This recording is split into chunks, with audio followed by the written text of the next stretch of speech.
윤리 경영의 이해 시간입니다. 기업 윤리와 개인의 윤리의 차이에 대해서 이야기를 해볼게요. 기업 경영 활동에 적용이 되는 절대적인 도덕적인 원칙이 존재한다면 기업의 윤리는 고민할 필요도 없이 그대로 실천하기만 하면 됩니다. 하지만 모든 기업에서 실행할 수 있고, 그리고 그 기업들의 모든 임직원이 우선순위를 동일하게 적용할 수 있는 절대적인 기준이라는 게 존재하지 않습니다. 왜냐하면 기업마다 그 기업에서 추구하는 윤리적인 가치 기준이 다르기 때문이고 핵심 가치가 다르기 때문이죠. 기업 윤리는 기업의 임직원들이 아주 사소한 순간에 어떤 기준으로 의사결정을 해야 하는지를 가르쳐 줍니다. 기업의 존재 이유는 이윤을 추구해야 되는 집단이기 때문에 모든 의사결정의 기준이 기업의 최대 이익이 되어야만 하는 것일까요? 기업에서 추구하는 가치 기준이 최대의 이익과 최대의 성과라면 임직원이 매 순간 판단하는 기준은 아주 간단합니다. 그냥 회사에 이익이 되는 판단만 하면 됩니다. 협력회사와 계약을 할 때 협력회사의 이윤 수준을 고려하지 않고 자사의 최대 이윤만을 고려한다면 협력회사는 계약과 동시에 적자가 될 수도 있습니다.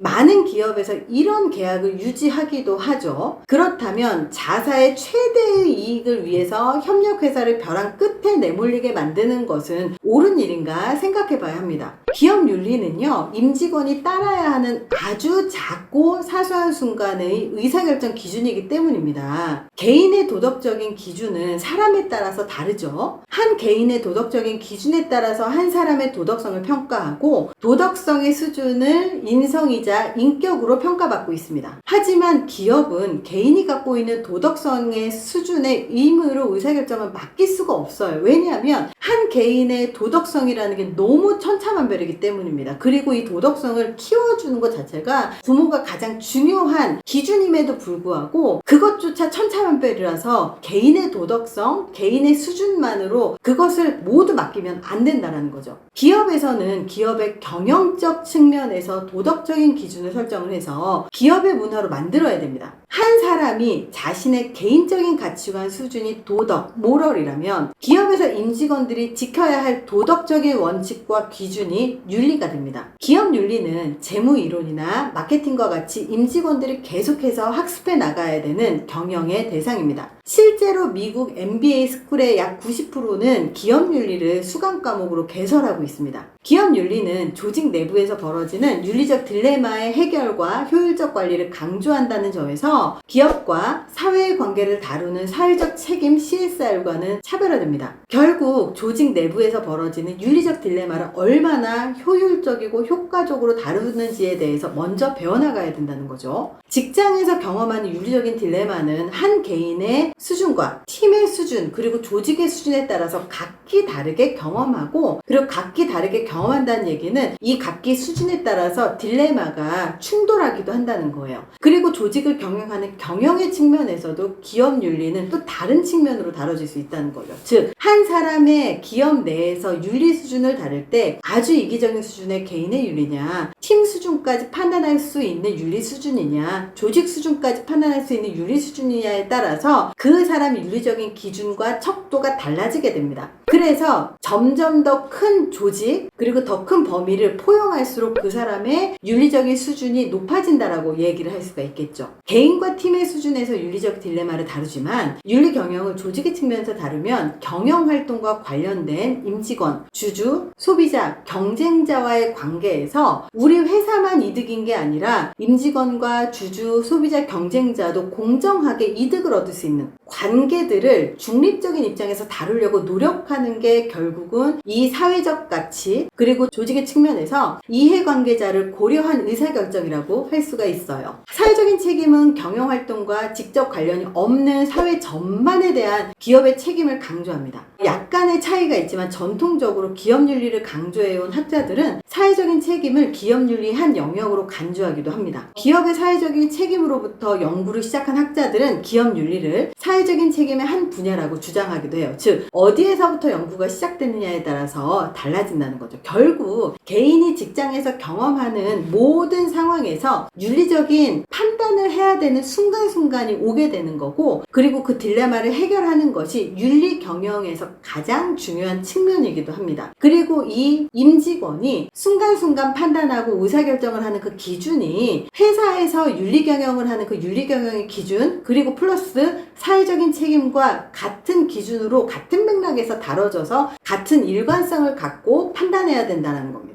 이 왜보다 중요한 게 어떻게거든요. 10번을 잘해도요, 한 번 실수하면 실수를 한 사람으로 낙인을 찍히는 경험을 해봤을 겁니다. 윤리 경영도 마찬가지예요. 사람의 일생이나 기업의 일생이 크게 다르지 않아요. 평상시에 행실이 바르고 괜찮다고 생각했던 사람이 있는데 어느 날 횡령을 했다는 사실을 알게 되었으면 어떻게 될까요? 기업의 경영도 마찬가지입니다. 평상시에 기업의 경영을 건실하게 했을 것으로 생각을 했지만 어느 날 갑자기 회사에서 임직원이 갑질하는 게 알려진다거나 기업의 최대 이익을 위해서 중소기업을 부도위기로 몰았다는 사실이 알려지게 된다면 어떻게 될까요? 아주 사소한 순간을 관리하는 위기관리가 결국은 윤리경영이라는 사실을 기억하셨으면 좋겠습니다. 자녀를 키우는 부모는 자녀가 어떤 아이로 자라길 바라는지 기준이 있죠. 아이가 성인이 될 때까지 고민하고 키워나가는 것을 부모의 입장에서 육아라고 해요. 행복한 아이 혹은 인성 좋은 아이, 자존감 높은 아이로 키우고 싶다고 하는 많은 부모가 대답을 합니다. 이렇게 아이를 키우기 위해서 고민을 할 때 다양한 관점을 고려하죠. 아이가 올바르게 자랄 수 있는가, 성공할 수 있는가, 먹고 살 수 있는가, 혹은 사회 안에서 적응을 잘할 수 있는가, 아주 다양하게 고려를 하는 것처럼 기업의 경영에서도 이렇게 다양하게 임직원을 길러나가야 돼요. 즉, 집에서 부모가 아이를 길러나갈 때 이 아이가 독립적으로 스스로 혼자 먹고 살 수 있게끔 독립심을 길러서 부모가 없더라도 스스로 혼자 잘 살 수 있도록 길러나가야 되잖아요. 그러기 위해서 지식도 주고 가치관도 주고 스스로 목표 설정도 할 수 있게 해주고 자기 관리도 할 수 있게 해주고 감정 조절도 할 수 있게 해주고 자기의 스킬, 습관, 사회적인 관계, 인간관계 능력, 그리고 적응 능력까지 다 고려해서 아이를 키우는 것처럼 기업에서도 임직원이 윤리경영이라고 하는 측면이 아이를 키우는 것과 아주 동일합니다. 기업이라는 아이를 잘 키우기 위해서, 그리고 기업 안에서 임직원이라는 자녀들을 잘 길러내서 독립적으로 키워내기 위해서 사회적인 관점도 고려하고 성과의 관점, 이윤 추구를 뛰어넘어서 더 큰 기업으로 성장하기 위해서 어떻게 경영을 해야 될지를 고민해야 되는 게 기업의 경영입니다. 많은 경영의 관점 중에서 윤리적인 측면을 고려하는 게 기업의 윤리 경영이거든요. 그렇다고 기업의 윤리 경영을 위해서 성과나 아니면 실적이나 매출을 포기해야 되느냐? 아니에요. 매출도 충분히 가져가면서 이 사회 안에서 존경받는 기업, 그리고 사회 안에서 사회의 법률이라든지 더 나아가서 이 지역사회, 국가에 도움이 될 수 있는 의사결정을 할 수 있는 한 기업으로 성장할 수 있게 만들기 위해서 그 임직원들이 어떤 의사결정을 해야 될 것인가를 기준을 설정을 하는 게 윤리경영입니다. 아이를 키울 때 왜 인성 좋은 아이를 키워야 하는지 고민하지 않죠.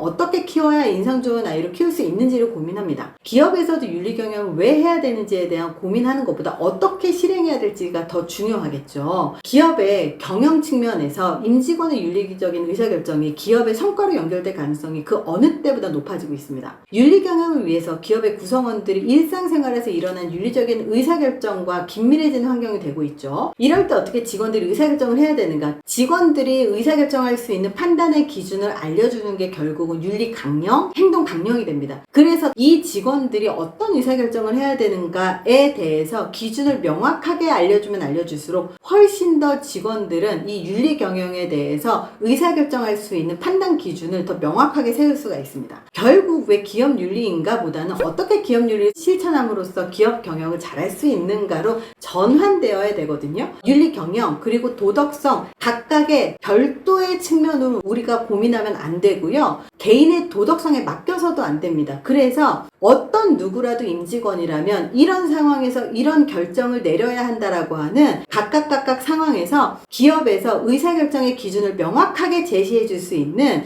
윤리 경영 그리고 윤리 강령 이런 것들이 준비가 되어 있고, 그리고 이 준비되어 있는 윤리 강령을 임직원이 다 실천할 수 있도록 하나하나 케이스별로 알려주는 게 굉장히 중요합니다. 급박한 상황에서 급하게 의사결정을 해야 되는 문제에 직면하게 되면 모두 다 자기에게 이득이 되는 의사결정을 하게 되거든요. 그렇기 때문에 평상시에 올바른 의사결정 그리고 기업 경영, 특히 윤리 경영에 필요한 임직원들의 의사결정을 할 수 있게 하기 위해서는요. 평상시에 케이스별로 그리고 상황별로 훈련하고 고민하게끔 하는 과정이 반드시 필요합니다. 그래서 이번 시간에는 기업 윤리의 필요성 그리고 중요성과 이 윤리 경영을 개인의 임직원의 도덕성에 맡기면 안 된다라는 점에 대해서 말씀드렸습니다.